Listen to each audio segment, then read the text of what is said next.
Yeah, 2010, it's your boy Drastic, linked up with B+, Hooking Them Lips Part 2, we done told y'all to bring your A game.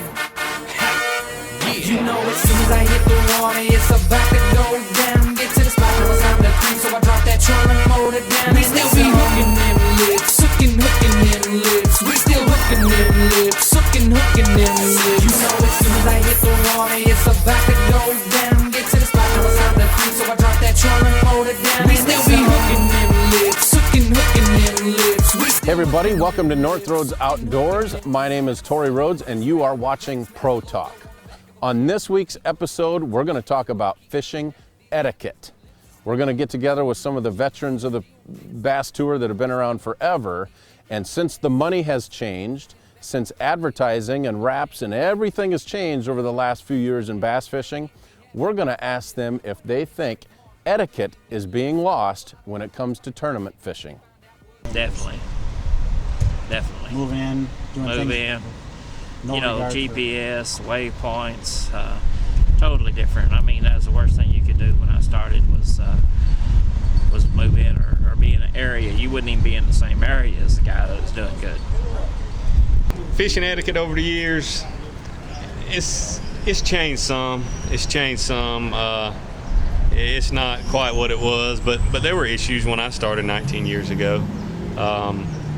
But you know, I just got a real easy answer to that. I mean, you treat people like you want to be treated, and whether you're fishing or anything else in life, it kind of works out. And if you take 5 seconds and say, if I was that guy, would I think it'd be cool for what I'm fixing to do, kind of deal?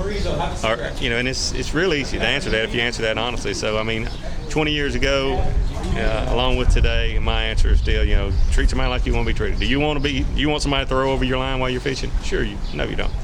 No, you don't. Nobody does. So. Well, you know, I'll be honest with you. The more money that gets involved, the more competitive it is, and there is an etiquette. But you know, when you pay that $8,000 down or payment every month, you signed up for a competition, and that's exactly what it is. And that's just the way it is. You know, these younger guys coming in, that's the way they look at it. These older guys, they don't look at it quite the same.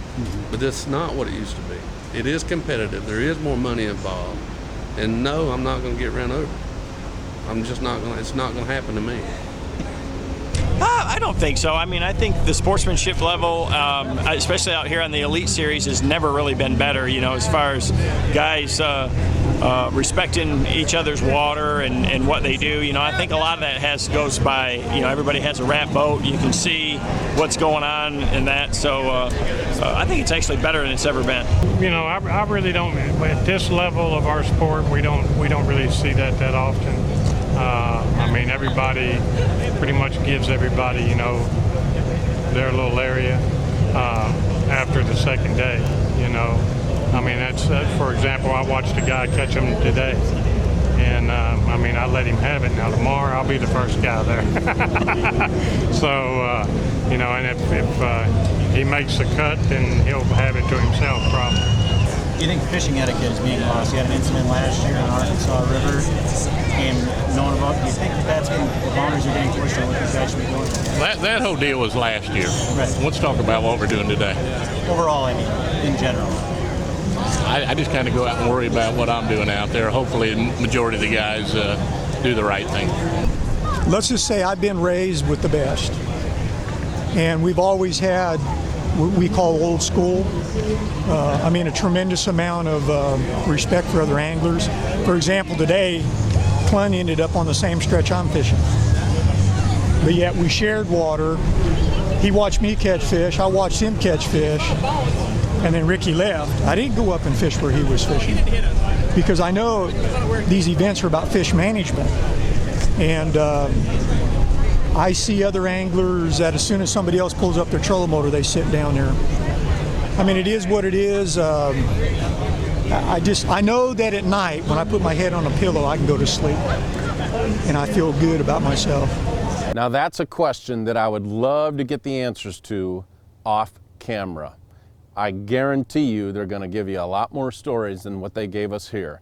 So clearly, some of the guys just flat out said, we are not going to be pushed around. Other guys just kind of tried to steer away from the comments and just say, yeah, it's different, but that's as far as I'm gonna go. Next week on Pro Talk, we're gonna get into family time.